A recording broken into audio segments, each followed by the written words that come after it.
અમદાવાદના વસ્ત્રાલમાં રહેતો યુવક ચોરી કરેલા પાસપોર્ટ સાથે થોડા ઘણા ચેડા કરીને સ્વિટ્ઝરલેન્ડ જવાની ફિરાકમાં હતો.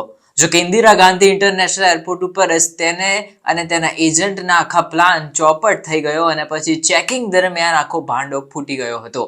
21 નવેમ્બર 2024ના રોજ પોલીસને સંદીપ પટેલ, અમે આનું નામ બદલેલું છે, એના ઉપર શંકા ગઈ હતી.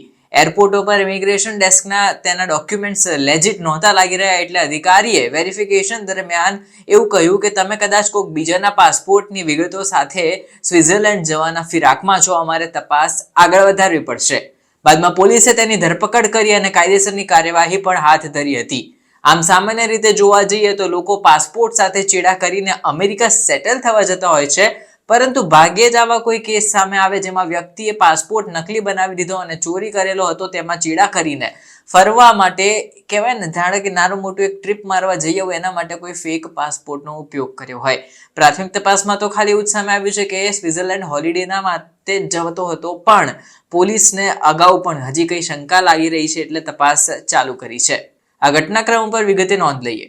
દિલ્હીના એજીઆઈ એરપોર્ટ ઉપર પોલીસે આ અંગે કાયદેસરની કાર્યવાહી શરૂ કરી હતી, જેમાં એફઆઈઆરમાં જણાવ્યા પ્રમાણે પટેલ તેના ડોક્યુમેન્ટ્સ લઈને એરપોર્ટ ઉપર ઇમિગ્રેશન ડેસ્ક તરફ આગળ વધી રહ્યો હતો.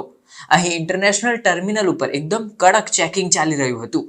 આ દરમિયાન ઇમિગ્રેશન ડેસ્કે જ્યારે પાસપોર્ટ ચેક કર્યા તો તેમને શંકા ગઈ કે આની સાથે કંઈક ચેડા કરાયા છે, આ પાસપોર્ટ ઓરિજિનલ નથી લાગી રહ્યો.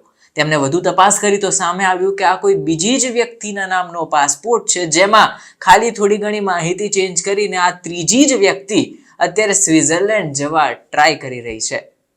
તેમણે આ પાસપોર્ટના ડેટા જે હતા તે બધા રિટ્રાઈવ કરવાનું શરૂ કર્યું, ત્યારે પણ સામે આવ્યું કે આ એક અમદાવાદી વ્યક્તિનો ખોવાયેલો પાસપોર્ટ છે, જેનું નામ હતું રમેશ કુમાર, અને આ જે વ્યક્તિ મુસાફરી કરી રહ્યો હતો એનું નામ હતું સંદીપ પટેલ.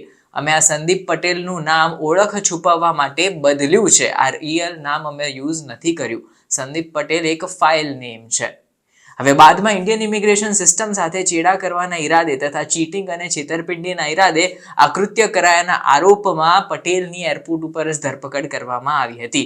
ભારતીય ન્યાય સંહિતા એક્ટ હેઠળ પટેલ સામે છેતરપિંડી, ચીટિંગ અને ખોટા ડોક્યુમેન્ટ્સ બનાવીને ઓરિજિનલ સાથે ચેડા કર્યાનો પણ આરોપ નોંધાવવામાં આવી રહ્યો છે. પટેલ સાથે બાદમાં આ મામલે પોલીસે પૂછપરછ શરૂ કરી હતી, ત્યારે તેણે જણાવી દીધું હતું કે અમદાવાદ ખાતે એક એજન્ટનો તેને સંપર્ક કર્યો હતો. એજન્ટે તેને આ નકલી પાસપોર્ટ આપ્યો હતો અને આની પાછળ એનો ઉદ્દેશ્ય માત્ર સ્વિટ્ઝરલેન્ડ જઈને ટ્રીપ કરવાનો જ હતો.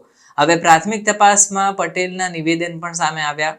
પોલીસે આ ઘટનાની ગંભીરતાથી એ તપાસ પણ શરૂ કરી અને ઘણીવાર તો હ્યુમન સ્મગલર્સ જે હોય છે ને, તે પણ આવા ચોરાયેલા પાસપોર્ટનો ઉપયોગ કરીને તેમના ક્લાયન્ટને નવા પાસપોર્ટ આપે છે અને પછી બહુ મોટું કાંડ ચલાવે છે. એટલે કે પોલીસે આવો કોઈ આરોપ લગાવ્યો નથી, પણ અત્યારે એ એંગલને લઈને પણ તપાસ ચાલુ રહી છે કે શું સાચે હોલિડે પ્લાન પર ગયો હતો કે તેના કોઈ ઈરાદા કંઈક અલગ હતા.